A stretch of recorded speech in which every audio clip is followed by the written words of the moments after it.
Thank you, Charles and Dorothy. So as has already been mentioned, I'm Morag. I'm a social worker. I'm the appointed manager of Foundations Matter in Scotland. And I've been a children and families social worker for the local authority for the past 7 years. That's my background. I live in Stirling, as I mentioned, some of you, in the heart of Scotland, and I have two troublesome toddlers, a 1-year-old and a 3-year-old, to keep me busy when I'm not social working. Today this evening we want to talk about how we see fostering, how we understand fostering, and we'll kind of link in bits of adoption, kinship care as well, and mindful that those are really important areas. Obviously for us, we are a fostering agency, and talk about how the church can get on board with the idea of fostering. So to start off, fostering as a mission or as a calling, and I wanted to begin by sharing a story that I heard recently, which was from Birmingham, Alabama, and this may be familiar to some of you. There was a pastor in a large church in Birmingham, Alabama, who felt that the church there was a kind of a calling on them to do something for the vulnerable children within their state, and he contacted the equivalent social work department for the state and said how many fostering families would be needed to basically address the problems that are going on in our state with a lack of suitable homes for children, and he was told probably around 150. And he went away back to his church, and I'm not sure exactly the time passing, but anyway, came back to the social work department with 160 families willing to be assessed to take in these children. And it just, obviously this is a huge church, and I'm not saying that, you know, there's going to be many churches in Scotland that have capacity to suddenly like offer up 160 fostering families. But the point was that this church believed that as a church community, they had a role to play in caring for the vulnerable children in their state who needed homes. And if we could kind of take even a little bit of that, and I know that Barbara and David kind of actually have a similar sort of story to share from their church later on, but if we can take even just a little bit of that motivation, what a difference that would make in Scotland. In Scotland, we have approximately 4,750 children who are in foster care, and that was statistic was from 2 years ago, but that's the most recent figure we have, 4,750. We have approximately 3,620 approved foster carers, but every year hundreds of new families are needed. And last year, actually, the Scottish Government published an open letter to the general population, basically asking people to come forward as foster carers. We've got significant numbers of children who are not in the right home environment. So when a child needs a foster placement and is not in the right foster placement, that could mean that they are, one, still living at home, which maybe isn't safe or conducive to their needs.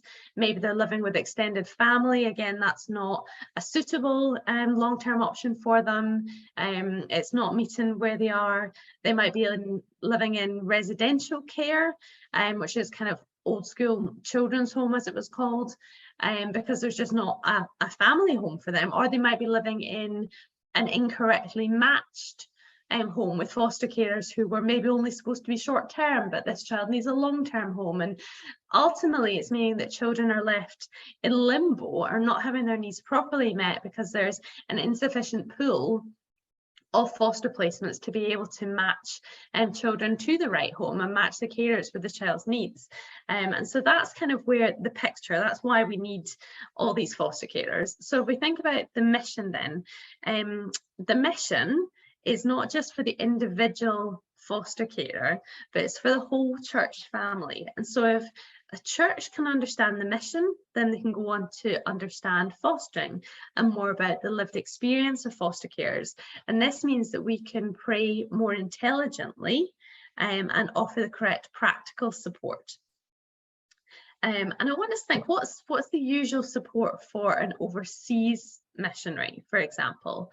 I know that I've had friends who have gone on overseas mission trips, or our church have supported various missionaries, and my understanding, my experience is that if someone brings up to the church leadership that they're thinking of going on mission, thinking of becoming a missionary, the church leadership team will probably sit down with them, they talk about it, they pray with them about it, they get them to think through, the risk, the impact on them and on their family. Is this really what God's calling you to do? Is this what you want to do?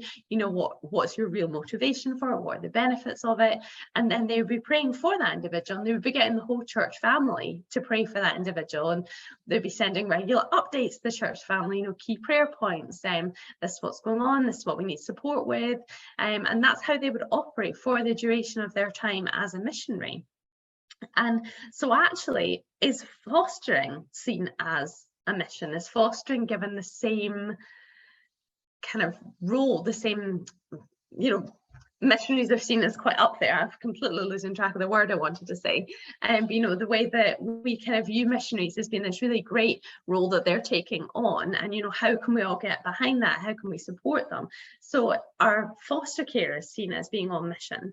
And I think if you asked any of our foster carers within Cornerstone, they would tell you that the reason they are fostering is because they feel it is God's calling on their life to care for these vulnerable children. It is a mission, it is a ministry.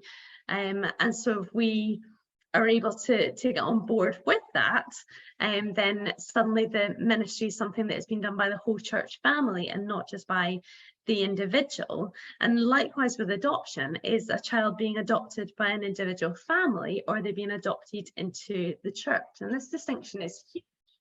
And I'm at that stage in life. I have a lot of friends who are having young children, and I'm going to quite a lot of infant baptisms or dedications. And that's lovely, and it's so meaningful. But one of the key things, it's not just about the parents expressing their commitment to God and to their child, but often one of the promises is the whole church family is being asked to support the parents and the child, to pray for them and care for them. And while I recognise that we can't do this in the same way for children in foster care or adopted children possibly, the principle is still the same. The church family could still be making those promises and commitments to a child for however long they might be within their church family. And I know that part of the reason everyone's here tonight is because we want to get on board with the idea of fostering as a much larger scale thing than just for that individual family. And a lot of you already kind of understand that this is a mission and a ministry, and that's great. And I think there's lots more that I'm going to come back and say in relation to the kind of next point. So if we get the mission, we'll move on a bit later to understand the lived experience of a foster care, and for a child needing foster care possibly, and what some of the practical elements of support could be. But I'm going to hand back to Dorothy, who is going to speak to Sharon a bit about this kind of idea of fostering as a calling. So I'm going to welcome Sharon. She's a new foster care with Foundations Matters, and she is here to share with us about her calling. Hi, Sharon. Hi, how are you doing? So Sharon, why don't you begin by telling us just a little bit about yourself, where you live, what do you do? Tell us about what your family was like before you chose to foster. Yeah. So I'm Sharon, and I'm married to Willie. We have 4 children who are age range between 18 and 7. To think about that. We live on the Isle of Lewis. We're floating about in the middle of the ocean. We're a 3-mile ferry ride from the mainland. Very quick on a plane though, so that's good. So yeah, I've got 2 girls doing hires this year, S5, S6, and I've got 2 younger ones in primary school in a Christian school locally. I work in the hospital as a healthcare assistant. My husband's a technical teacher, and I work as well. I volunteer at the Christian school. So yeah, that's pretty much us. And tell us about the call to foster. How did it happen? Who felt it first in your family, and how did you begin the process of talking about it? Well, it was never something that was far away from our minds or our hearts, although we had our own children, and that was a great blessing to have our own children. For myself, I grew up with an insecure background, and my husband was the opposite. He grew up in a very secure background, and looking back, we can look back and see contrasts. I think that spoke quite loudly to me.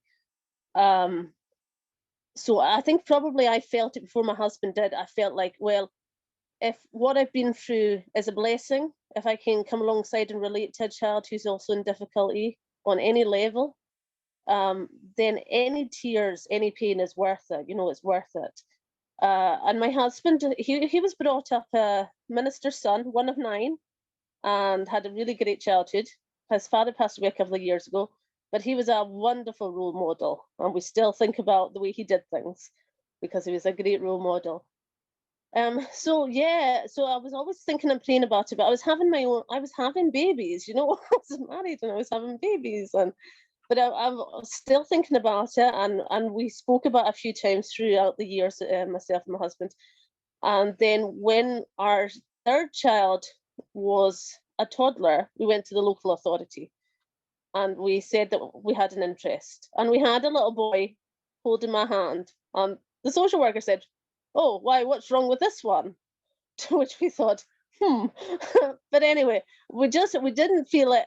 We didn't feel like that we could come alongside a non-Christian authority. I mean, obviously we could come alongside them, but we felt like we needed and we wanted a Christian organization around us, and we just didn't feel it was the right timing, so we left it. And I had another baby, so probably just as well we left at that point. And then 2 or 3 years ago, I'm losing track of time, I was thinking about these things and praying about them, and I picked up a Christian newspaper, and I had a big picture of Pam on the front. I was like, "Oh, who's this lady?" And started talking about different issues that they had with the court case. And I thought to myself, I was praying and I was saying, "Lord, there can't honestly be a Christian fostering agency still functioning in the UK today. It's not possible. How is this possible?" So I thought, I was amazed and I was so happy. And I went home and I said, "Willie, have you seen this?" And I showed him, and we were both quite happy and excited. We prayed about it. And I emailed Pam just to give her encouragement and to ask for more information, and explained we were in Scotland. And that was basically how it began. And we just prayed about it, and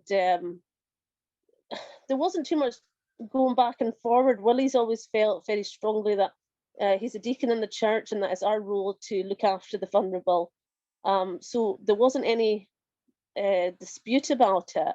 It was just about when God, we felt this calling on our life all these years, but that God's timing would come. So I don't know if I answered the question or not. I went off a tangent, I think. And how did you start to bring other people on board now with the vision, like your children or maybe people in your church? So the children were the first priority, and it was one of the prayers that I had was that, Lord, if this is truly your will, that our children would be on board. Because as we all know, even if 1 out of the 4 of them is not on board, it's never going to work, So I prayed about it, and we sat down with the children, myself and my husband, and we spoke about it. And they were so positive. And you've got to understand, there are 4 children there, and they are all so different. They've got completely different interests, completely different hobbies. If you met the 4 of them, I mean, Emma and Morag will tell you, you'd think they grew up in different homes. They are so different. And I thought, well, there's going to be at least one who's going to sort of freak out. They were all amazing. And I was so humbled. I just thought, Lord, this is amazing that we feel this call, but they do too. Even especially my little boy who's only 11, talking about, what his life would be like if he hadn't had a family that loved him, and how we should do what we can for the Lord's cause. And so that was the first obstacle, really. And then after that, we told a few friends and people in the church, and most people were positive. We had a few negative remarks, like one was, "This is the worst idea ever, you'll ruin your life." To which I just laughed and thought, oh, that's just not the priority for God's people, is to have an easy life. The priority is to follow his leading and to obey his commandments, to look after those who need us.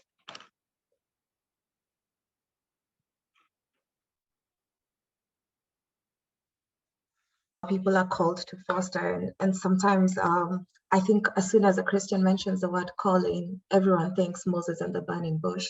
But a calling is just what you described. It's God setting it on your heart over time. It's everyone in the family just instantly being for the idea and talking about it. So thank you so much for sharing with us, Sharon. Okay, thank you. Yeah, we'll go back to Morag to tell us more about what to do when we recognize that it's a mission. My first assessment in Scotland, and I said to the team in England, I'm like, you do realise that the island of Lewis is really far from Stirling, of all the places in Scotland. So I have to do my first assessment. It involves me getting on a plane, but beautiful part of the world and a lovely family. And we're praying for them that the right child is placed in their home soon. That whole family are waiting and ready to begin that journey. And so we continue to pray for them that happens, that little one is out there ready to be loved and welcomed into the MacLeod family. So yes, the next bit I want to talk about is understanding fostering. So when you go on a ministry or a mission, you want to understand what it's going to be like. And so we want to try to understand what our foster carers or adopters, our kinship carers, what is their lived experience of everyday life. And if the church can start to understand this, then that's going to be so valuable for the carers and the children in terms of understanding how to support them. So a bit about just kind of generally fostering related info, and some people will know this very well. For others, this might be new. There are a range of reasons why children might need substitute care away from home, and this is babies right through to teenagers, some of whom have been neglected or abused, all of which have experienced some form of trauma, loss, separation. It's a hugely complicated process for a child to come into care, rightly so. And so there is a lot of, the child is going to have dealt with a lot of difficulties, a lot of things that the kids just shouldn't have to face. The desire is always for a child to remain with their birth family, and when they can't, what they need most from these substitute families is stability, love, nurture, trusting relationships and support to overcome some of their early experiences and to flourish. And one question that I've been asked a few times recently is what the difference is between adoption and fostering, which is a great question. It's something that a lot of people might feel the calling to take in a vulnerable child, but actually what does that mean? Which one of those are we talking about? So the primary difference, we say, between fostering and adoption is that adopters become the child's new permanent legal parents and therefore make all the parental decisions. Once an adoption is granted, it is like that child has been born into that family from a legal point of view. Foster carers have a bit of a different role, and they look after the children of birth parents, and so decision making for the child is typically shared between the local authority and the birth parents, although some decisions can be delegated later on to foster carers. There's also lots of different types of fostering. Emergency foster care, which is, as it sounds, that's typically a few days, child goes into the home anytime, day or night, it's unplanned, they're there while a plan is being made.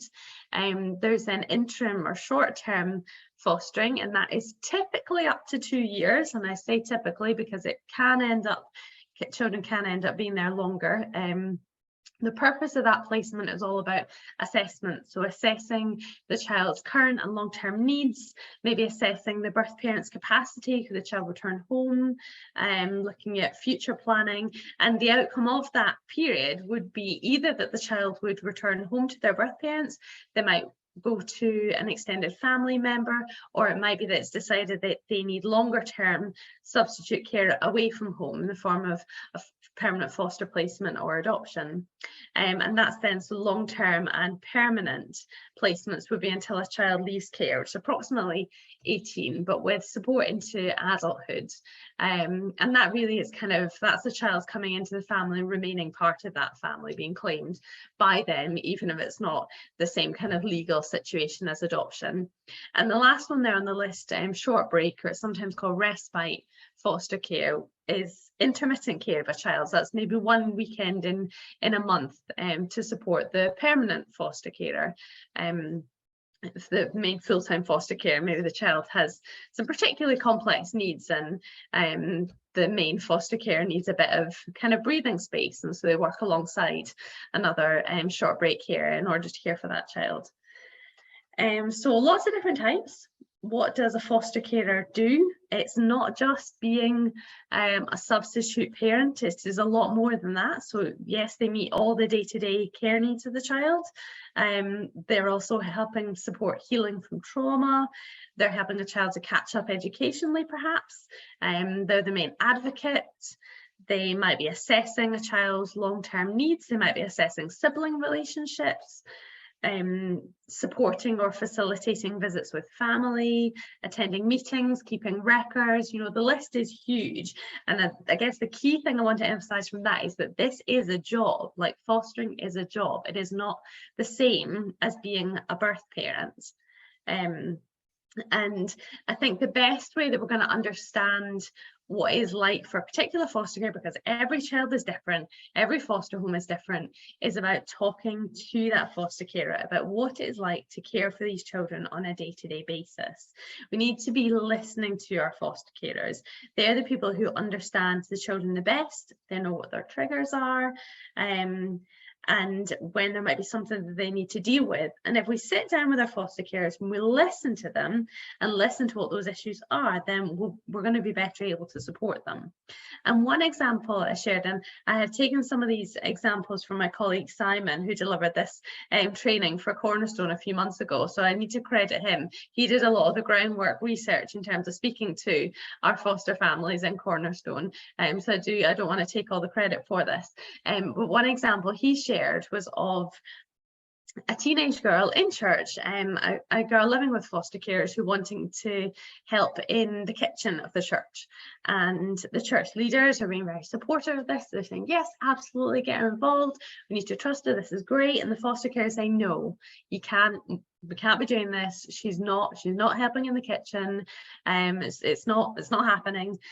She can't really give a lot more information than that, but there's a bit of kind of backwards and forwards disagreement about this, because the church leaders wanting to build trust with the child, and the foster carers remaining adamant that she can't volunteer, she can't help in the kitchen. And the reason for this was that this young person was at such a high risk of self-harm that the foster carer was aware of the high likelihood that if she got into the kitchen, she was going to find something to hurt herself. But she was not at liberty to disclose that information with everybody else in the church. She couldn't share this private information about this young person. It was just her responsibility to keep her safe. And for her, that meant just having to have that clear boundary that no, she cannot do that work within the church. And I think key there is that church leader, that family, they wanted to help. You know, the motivation there was to help build trust with this young person, to build a relationship with that young person. That's a really good thing. But ultimately, they weren't listening to what the foster carer was saying. And that's kind of the key point, the key take-home point there, is that the foster carers are the ones who know the child best. And they know what the child can cope with, what they might not be able to cope with. And it's really important that we trust them as experts within that situation. And I said it before, that fostering is different from parenting our birth children.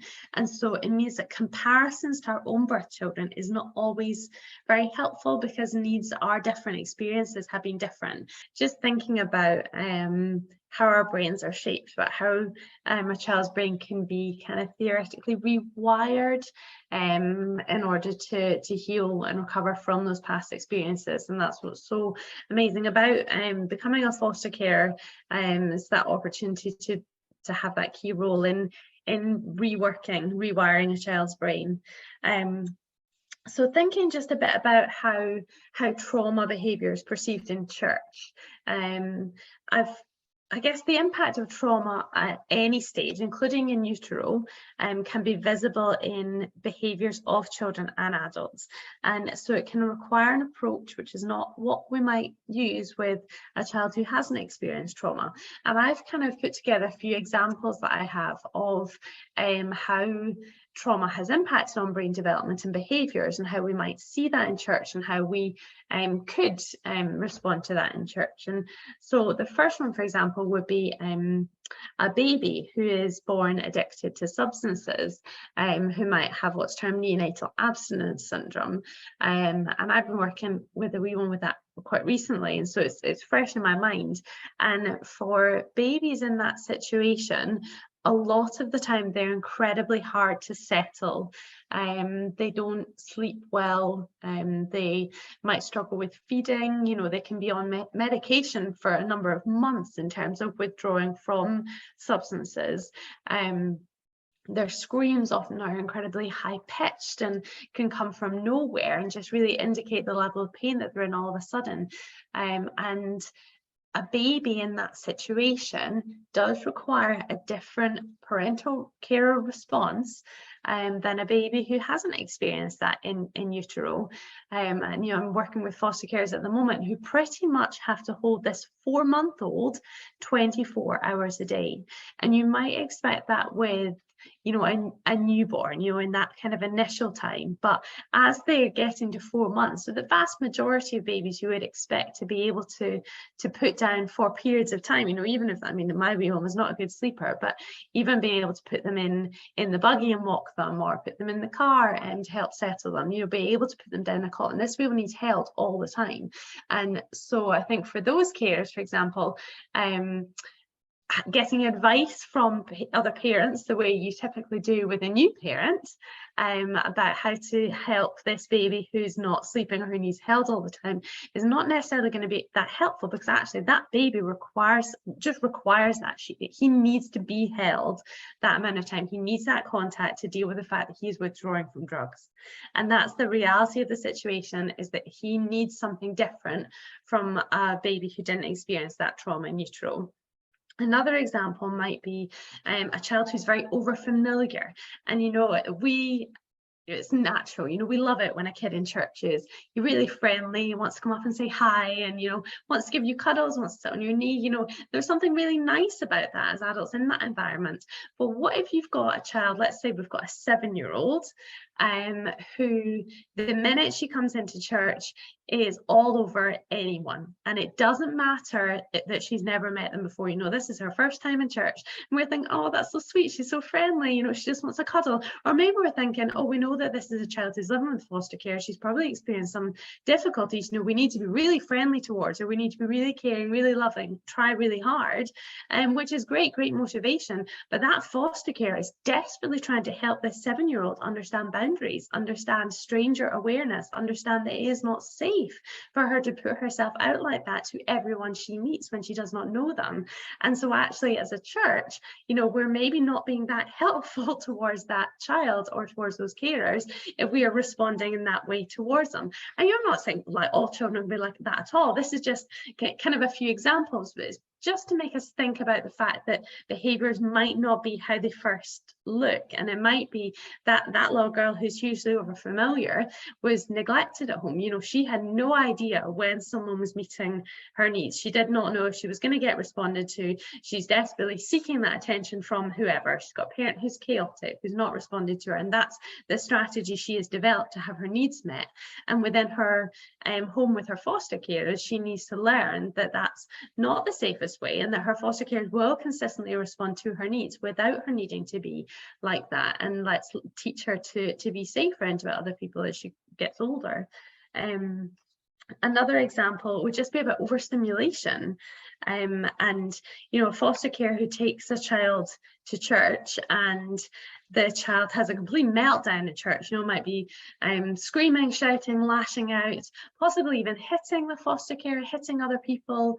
And I think, you know, for a lot of us, if our own birth children behave like that in a public environment, in church, there would be quite serious consequences. You know, my 3-year-old can be a bit of a terror, because if she behaved like that anywhere, if she raised a hand to me, she would be escorted from that room, or she would be moved very firmly away. She would be spoken to very clearly about the fact that that behaviour was unacceptable.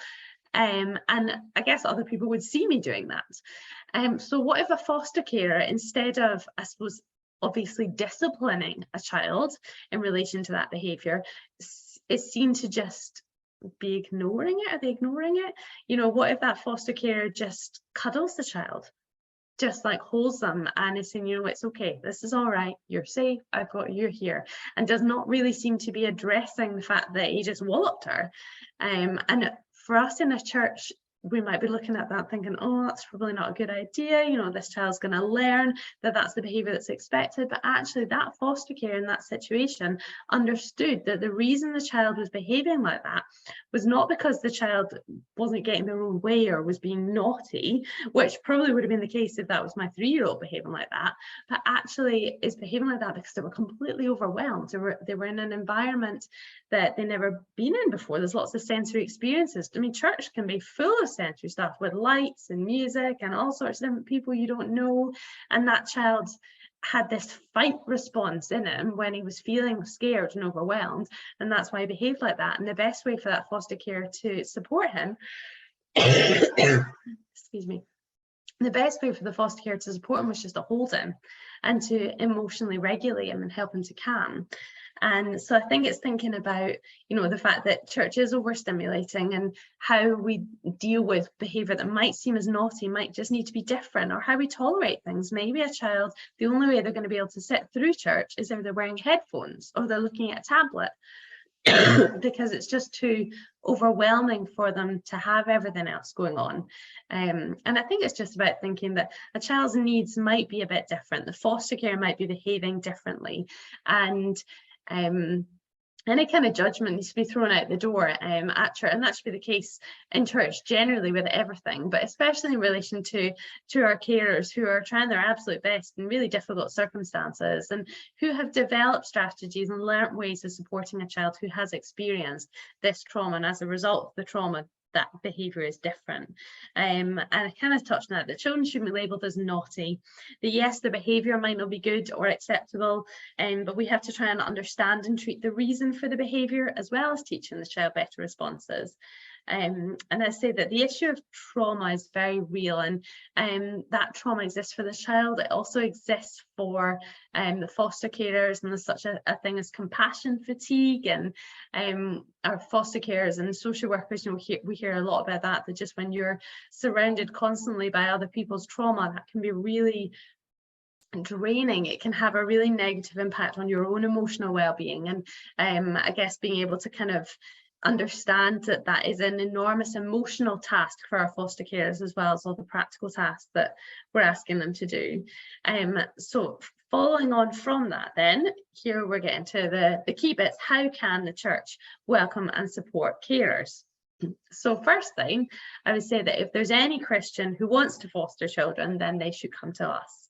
And we say that as Cornerstone, not because we are way better than all these other fostering agencies. You know, we're at the end of the day, we're all just people trying to do our best in a difficult world, a difficult system. But Cornerstone Foundation's matter is different because we are based on something greater than an individual person and an individual intervention, and that's because our foundation is God.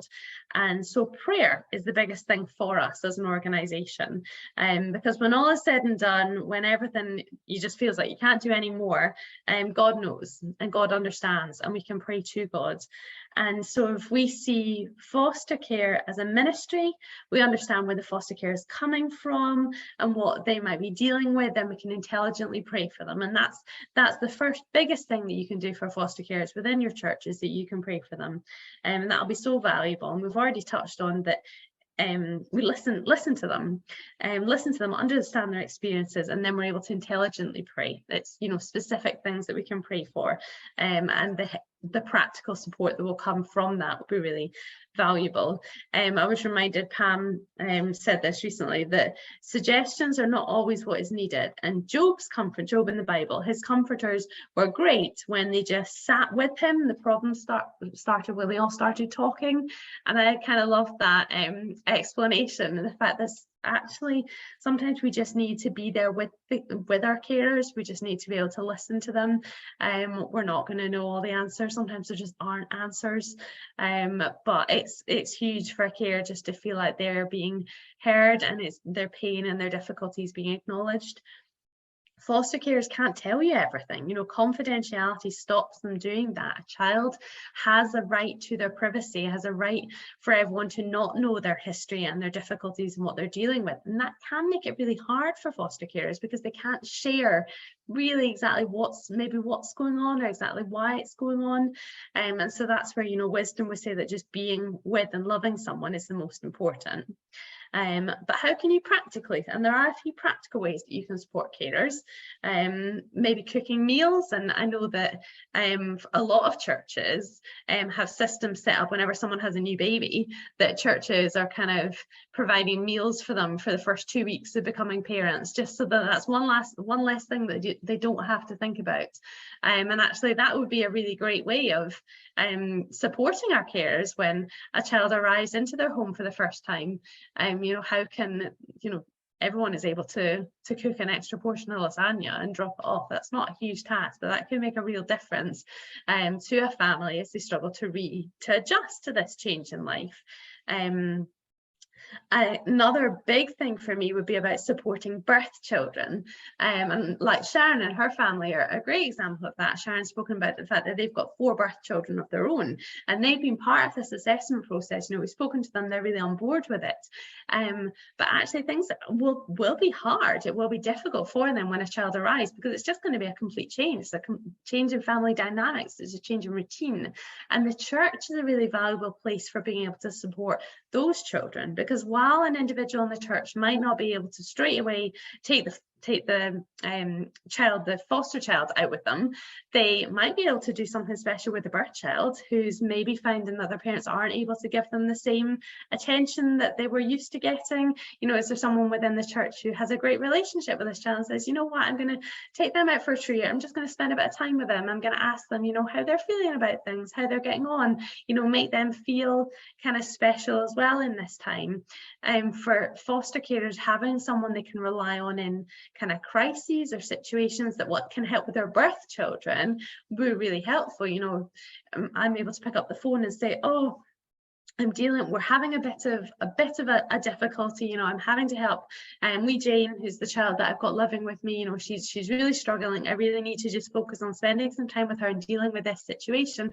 Could you pick my kids up from school, or do you think I could send my kids down for a couple of hours just to hang out with you, just so that they are able to be out of this space just now? They can be somewhere where they're safe, where they're having fun, where they're having their needs met, and I can focus in this minute on the child that I have who needs me, who's experienced that trauma. And so having those other people around who are able to help birth children is really important, especially because we want more families to foster. You know, this is something that whole families can get on board with, and isn't it great when a child who's never experienced positive family life can be welcomed into an already existing mad chaotic family with other children their age and lots of things. And I think, you know, families can be put off the idea of fostering because of the impact it might have on their birth children, and yes, they will have some impact on birth children, but that could be, on the whole, it could be a really positive experience, especially when we supplement with some of these additional areas of support when things are difficult. And the last thing I want to say on that is that it's key that we approach foster carers and we say, can I do this for you? And not just, what do you want me to do? Because it might be that in that moment of difficulty, chaos, they just can't say it. Or actually, people are not very good at asking for help. I know I'm like that. You know, we let things get pretty bad. It's like that with the GP. You know, I have to be pretty sick before I phone the GP. You know, we don't reach out and ask for help. And so I think actually then we need to be able to go to someone and say, you know, on Wednesday, I'm going to cook you a meal. I'm going to come round and I'm just going to help, like, do the cleaning for you. Just say that this is what I'm going to do, because your carers will appreciate that, even if they've not been able to specifically kind of ask for that. And I want to just head over to my friend and colleague Ruth, who's here tonight. So Ruth is another social worker with Cornerstone, with Foundations Matter. She is also a social worker who specialises within kinship care. And I know that this is a fostering agency, we're talking about foster carers, but actually kinship cares is a major thing for us as a society, as a community. You know, we're really moving towards that push for children to remain within extended family, which is great, but the needs of kinship carers can be a bit different from the needs of foster carers. So I just wanted to ask her to share for a few minutes about some of those differences and maybe other ways that kinship carers might be supported. Hi everyone, thanks Morag. Yeah, so as Morag said, I work within the kinship care team in Fife Council, and we support and assess kinship carers, which are family members, family friends who have come forward to say, like, I want to look after this child, can I please be assessed? So that's our role. So we take carers through the assessment process, through the kinship panel to being approved, and then after that we support them. Kinship carers do a similar role to foster carers in that they take in vulnerable children who have experienced all types of trauma. They have to advocate on behalf of that child, help with education, attend meetings, and kind of be involved in the long-term planning for that child, which for a lot of our kinship carers is a really difficult task because a lot of them themselves suffer with various issues such as ill health or mental health issues, financial hardship. So in that sense, they differ from foster carers. Now, kinship carers get paid an allowance rather than a salary. That allowance is much, much less than foster carers. And a lot of our kinship carers are on benefits. A lot of them experience financial hardship. So I would say that that's a massive difference between kinship care and foster care. So if you have a family in your church who are kinship carers, you can probably expect if they're not working that they are probably going to be struggling quite a lot financially. Other ways that kinship care would differ from foster care, quite often kinship carers are having to deal with their own grief of, so say that as a grandparent who's looking after a grandchild, they're experiencing their own grief and loss of that relationship with their child, because they will have had to set aside that relationship with their child for the sake of their grandchild. They are asked to make really hard decisions by the local authority to protect the children. So quite often there is family relationship breakdown, which they're having to deal with. They often get the brunt of anger from parents, which they also have to deal with. And they are having to make really hard decisions on behalf of the young person or the child in their care. So just for that reason, I think ensuring that kinship carers are supported in their church communities is really important, spiritually, emotionally and financially. And it's kind of similar to foster care, so that could be things like making sure that there are people in the church who can come alongside the family and support them, whether that's through kind of respite, taking the children out for a little while. Quite often support people will be asked by the local authority to get PVGs, so even just being open to getting a PVG with the local authority, so that they are able to look after the young person if required in an emergency. And probably another area specific to kinship carers that may need support with is filling it. There's a lot of filling out forms to claim child benefit, child tax credits, kind of all that. And just quite often carers really, really struggle with that side of things. So even having someone there to support them filling out forms, doing paperwork, dealing with solicitors, lawyers, children's hearings, things that they just might not be comfortable with and not have the same training that foster carers do. Because foster carers, we know, go through a rigorous training process. They are expected to do continual professional development to show that they are doing training, and kinship carers don't have the expectation of that. So they are not trained to the same standard as foster carers. So they just may struggle kind of in certain areas that foster carers won't. So those are probably the main differences that have been highlighted. The calling thing is not always the same for kinship carers, because quite often, you know, foster carers are going into this because they really want to do it. Often kinship carers are going into this because they're faced with the prospect that either they look after this child in their extended family, or that child is going to go into foster care or adoption. And so I think it is, you know, that kind of difference, that the motivation, the calling can be different. And so how the church might support the foster care in terms of coming to terms with that. I think some of those bits were really helpful. Thank you. So now, as you know, one of the final bits, we're going to talk to David and Barbara, who are part of a church that is, and they are part of a community that I think is really exemplary in just the way that they're growing. So without, you know, selling too much about it. Hi, David and Barbara. Would you tell us a bit? Hi, guys. So I'm David. This is my wife, Barbara, and we've been foster caring for about 3.5 years. We also have our own. We've got three children of our own. 2 of them are independent. They're both married, and we now got a grandson, as well as children. Yeah, but we've got our own grandson. That's really quite something. And our youngest is back from university and is staying with us at the moment. And over the last 3.5 years, we've had 13 children that have been with us. Some have been quite, I think, longish term, over a year, year and a half, and others that have just come in for shorter periods of time. I think one of the things I just want to touch on very briefly before we pass on is just something that Charles said.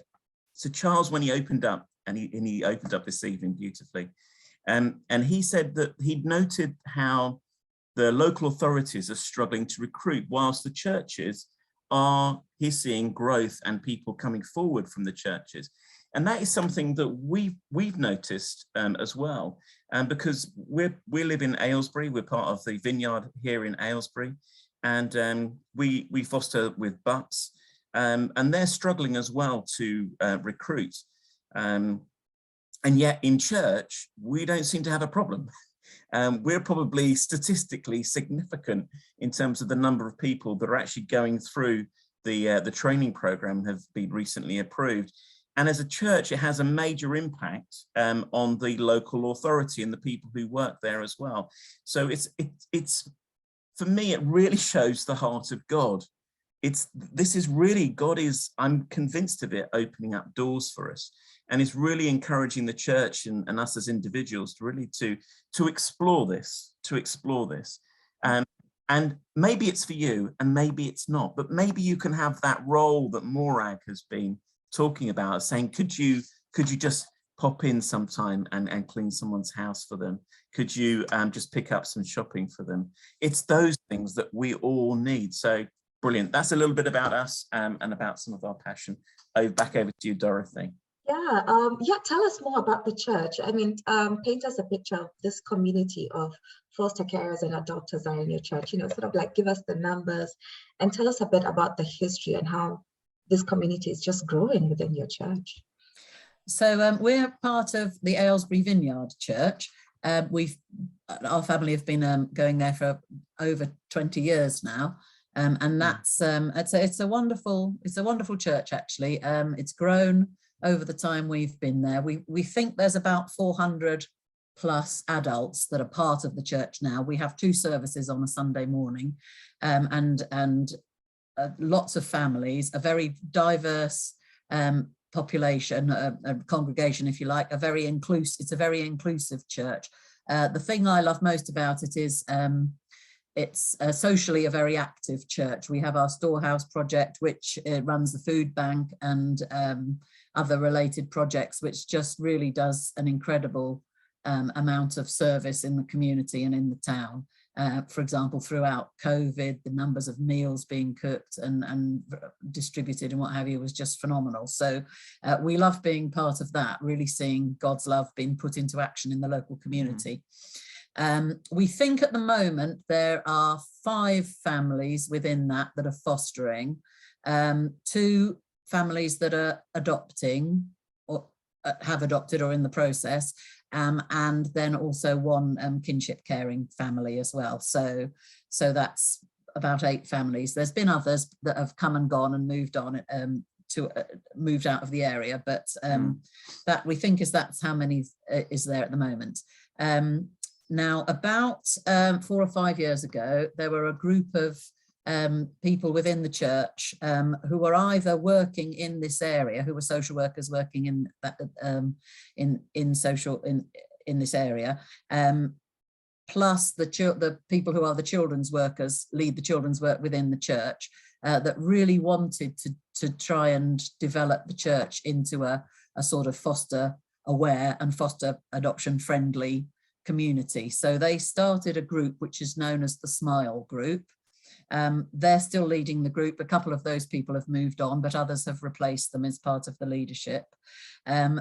Just really wanting to support people who had the calling to this ministry or this mission, as you call it.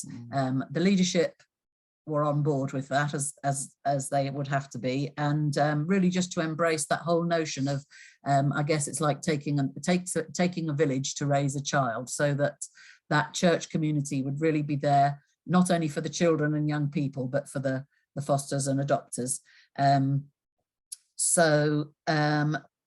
We have our little leadership team that lead everything, covering the whole thing in prayer constantly. We then have, there's built up over the years a sort of much wider list of people who have that calling to support. So whilst they don't feel able to foster or adopt themselves, they're very happy to support others who offer prayer support and practical support in many different ways. We have a WhatsApp group, which is great because any prayer needs can be put out on there, and with that understanding about issues like confidentiality and things like that, so we don't have to go into details. People just understand when you say please pray, they'll pray. We get together a few times a year as a group, as a fostering and adopting group, for a lunch or for an outing or something like that. But we know we've always got access to that wider part of the church who, if we needed practical support or prayer support or financial support, there'd be people that could be asked, and it would be forthcoming. And that's just a really lovely feeling of having that network of people who've really got our backs. Also, it's been, sorry, you're nudging me to, no, not you. It's been, he is nudging me under the table. Just that the group has taken it upon themselves to be the educators of the wider church. So about the issues that you've talked about the impact of trauma and what that actually means, and about behaviours that you might see from children or young people, so that the wider church is aware and is, if we turn up with some different children, they'll know the things to say or the things not to say, or whether to not say anything at all. They won't smother the children, they won't ask them awkward questions, they won't make well-meant but unhelpful remarks, or they'll, so that the church is really alongside with welcoming every young person that comes.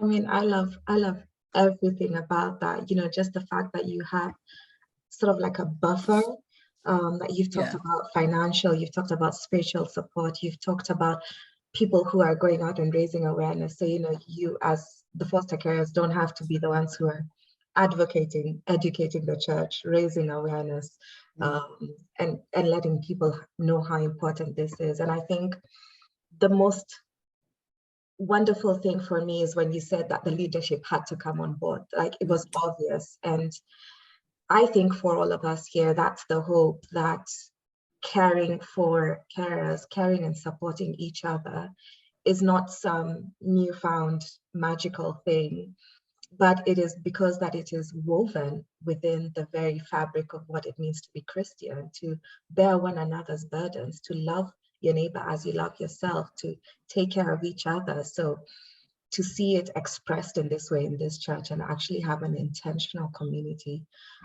is really, really wonderful.